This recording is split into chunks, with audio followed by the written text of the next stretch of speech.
Os militares sentiram o golpe, hein? Sentiram, acusaram o golpe e estão agora meio desnorteados com a fala precisa do ministro do Supremo Tribunal Federal, Gilmar Mendes. Ele tocou na ferida.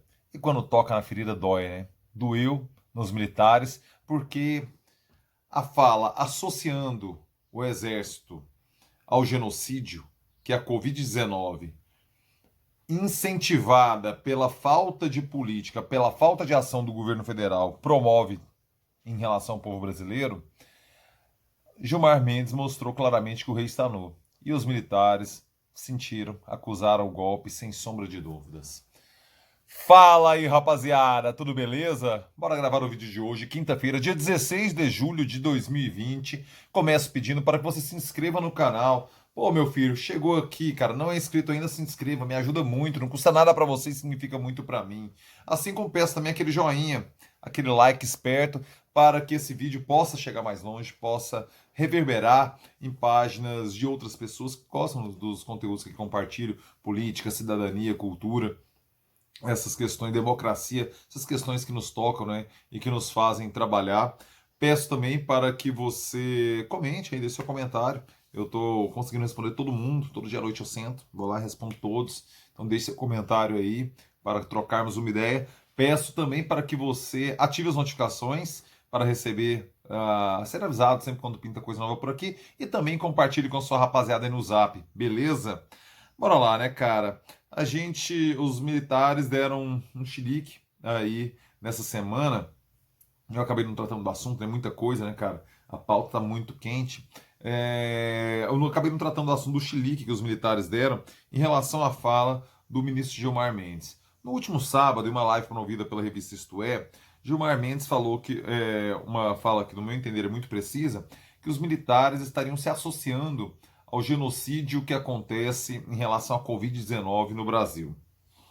Talvez possamos considerar uma hipérbole pesada do ministro Gilmar Mendes em relação à palavra genocídio.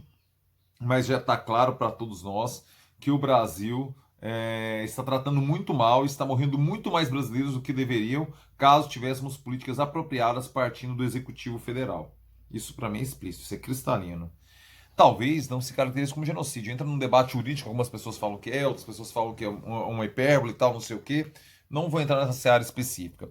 Mas é inegável, é inconteste que está morrendo muito mais gente que deveria. Ponto.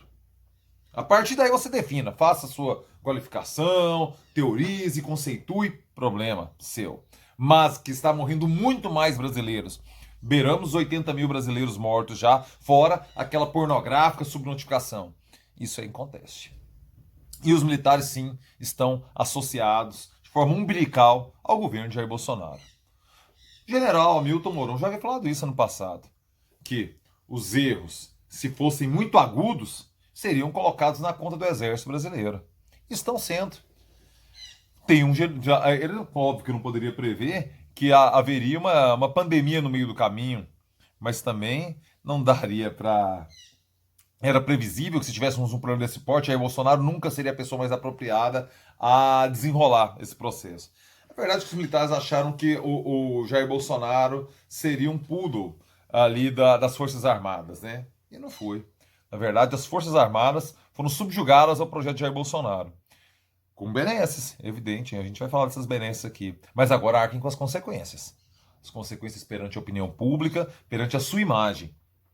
Eu acho que o grande mérito do governo Bolsonaro é jogar por terra aquele mito, destruir o mito. Aí sim, um mito da competência extrema das Forças Armadas. Hoje vemos que isso era um desenho que, por eles estarem muito tempo distante do poder, desde 1985, e entregaram um Brasil péssimo, a década perdida de 1980, prova a incompetência de militares para a gestão da coisa pública, isso acabou sendo apagado pelo distanciamento histórico.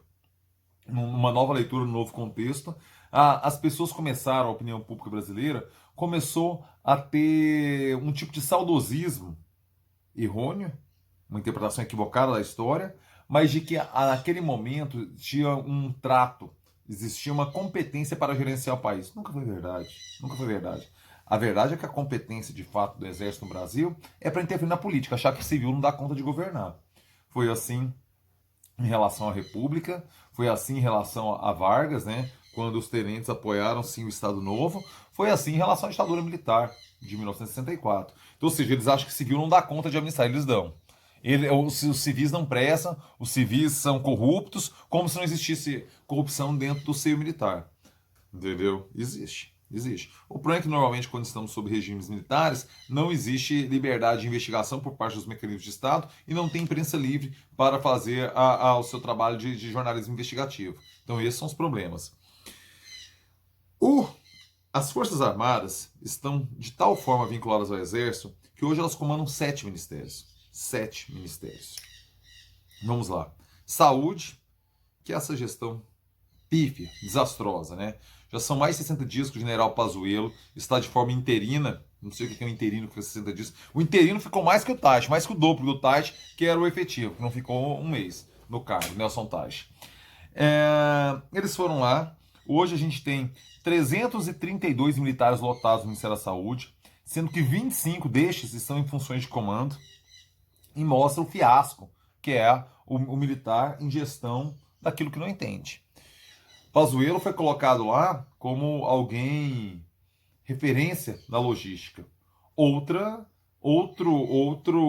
informação que os dados nos mostram que ela é amplamente questionável. Veja você, a gente foi prometido 46 milhões de testes para serem distribuídos. Até o momento, foram distribuídos 12,5 milhões de testes.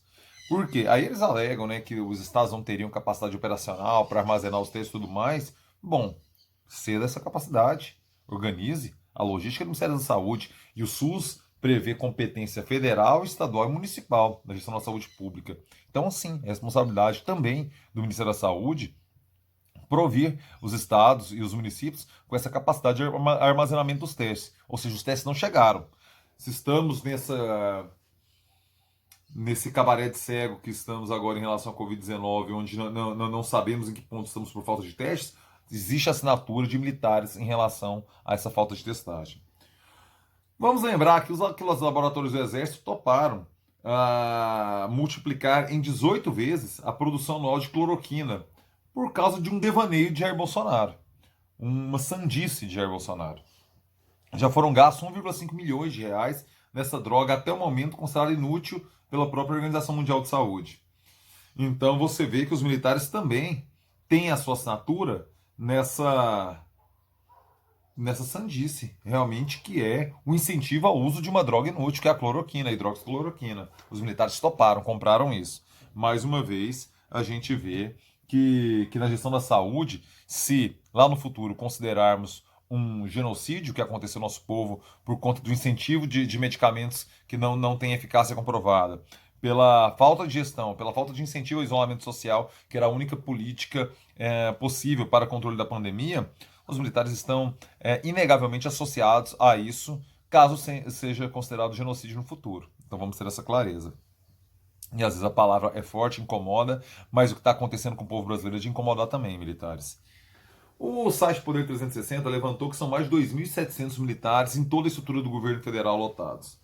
Então, ou seja, não é só na saúde que tem essa questão, né? Na política, nós temos a Casa Civil e a Secretaria de Governo na mão de militares, nós temos o Ministério da Defesa na mão de militares, nós temos a infraestrutura, nós temos o GSI, nós temos a ciência e tecnologia, todo nas mãos de todas essas pastas, 7 ministérios nas mãos de militares.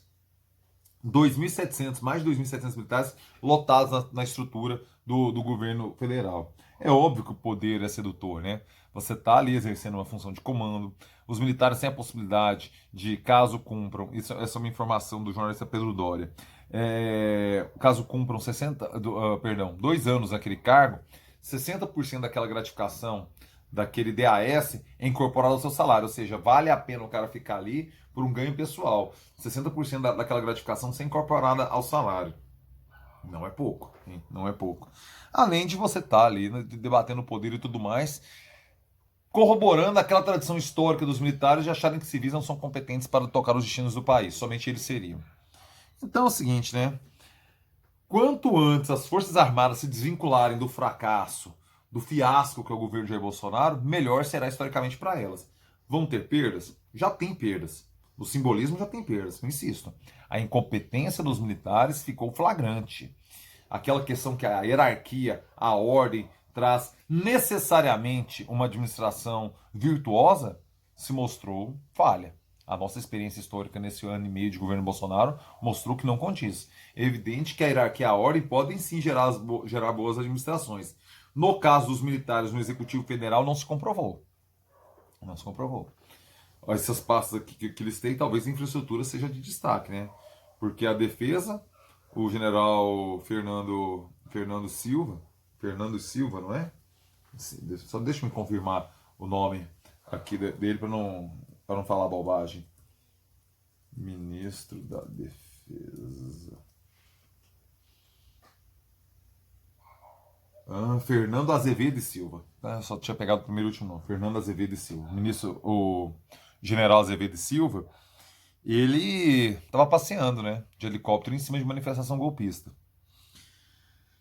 O astronauta, né, o ministro Alves Pontes, Marcos Alves Pontes, ele também não está tendo uma gestão daquelas mais elogiosas em relação à ciência e tecnologia, e o atraso da licitação do 5G, a enrolação em relação a isso, mostra que também não está nessas coisas. Além de tudo, perdeu também uma boa parcela de seu poder para o Ministério das Comunicações. Então é isso. A gente sabe que o quanto antes os militares caírem fora do governo Bolsonaro, deixarem explícito que gente da ativa não ocupa cargo político e gente da reserva não deveria, mas pelo menos aí a lei já permite, melhor será para a imagem dos militares. Pois não tenho dúvida. A leitura histórica do governo de Jair Bolsonaro será de uma tragédia, será de um fiasco completo.